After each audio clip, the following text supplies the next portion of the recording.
Jessica sat across from me at the dining table, slowly stirring her coffee, lost in thought. Her gaze stayed fixed on the swirling liquid, like she was practicing what to say in her head. The silence between us stretched, heavy and drawn out, until at last she looked up. A forced smile tugged at her lips. Tom and I are going on a short business trip next month. Just for a few days, nothing major. My pulse jumped, but it wasn't from shock. I had seen this coming.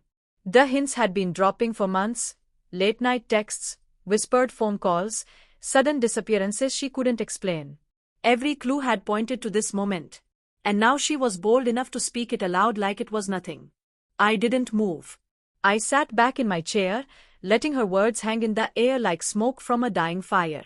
She mistook my silence for consent and continued, her voice lighter than it should have been. It's all professional, conferences, presentations, just work stuff.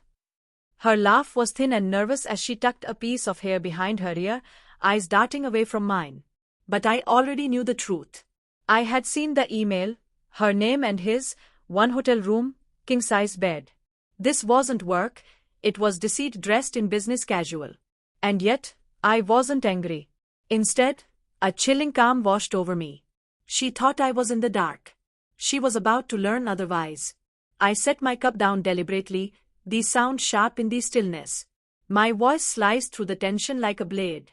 You really believe this is just work? Her eyes widened. She blinked, caught off guard, and nodded too quickly. Of course. Why would you even question that? Her casual tone was paper-thin. I gave her a smile, cold, bitter. Because I already know, Jessica. I've seen the proof.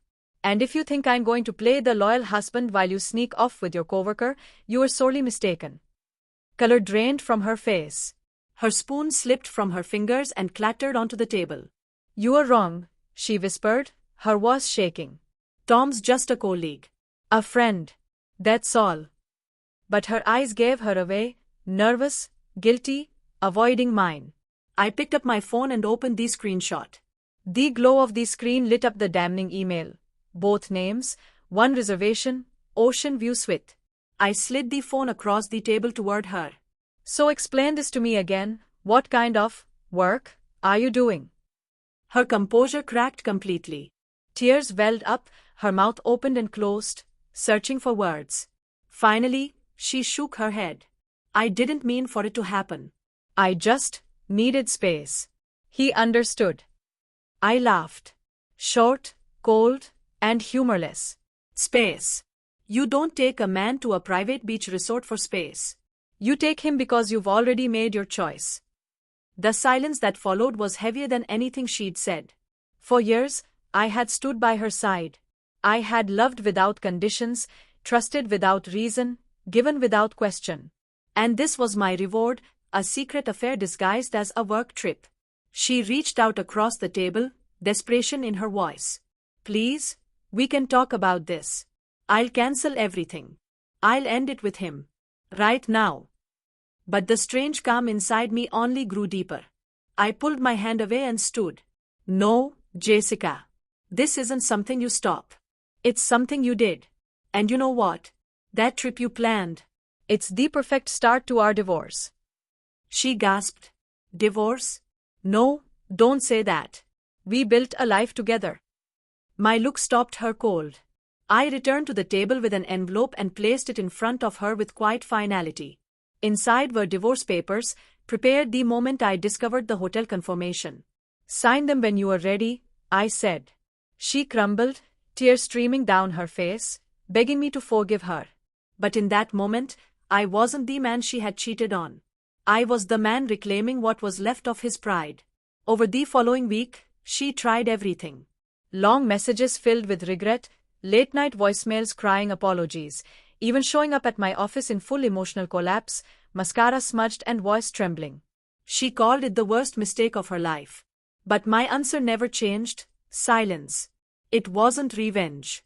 It was self-respect. She had broken the vows long before the documents hit the table. And the man she risked it all for. He vanished the moment things got hard. Stopped replying. Ghosted her. Even the friends who had once made excuses for her backed away when they saw the truth. Family members who had urged me to forgive her were now silent, unable to defend what she had done. You can't fix betrayal. It's a clean break, a wound too deep for stitches. At first, life without her felt hollow. The quiet house echoed with memories. But in time, that emptiness became something else: freedom. No more deception. No more paranoia. No more pretending.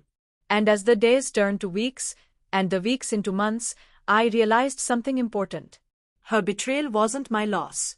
It was my escape. She lost a man who truly loved her. And all she gained in return was regret. When she sat at that table and lied to my face, she thought she had everything under control. She believed I was blind. But with one sentence, I tore the curtain down. I didn't just end a marriage that day, I reclaimed my life, my dignity, and my peace. The version of me she thought she could manipulate was gone. And what was left? A man who had survived the fire, stronger, colder, and finally, free.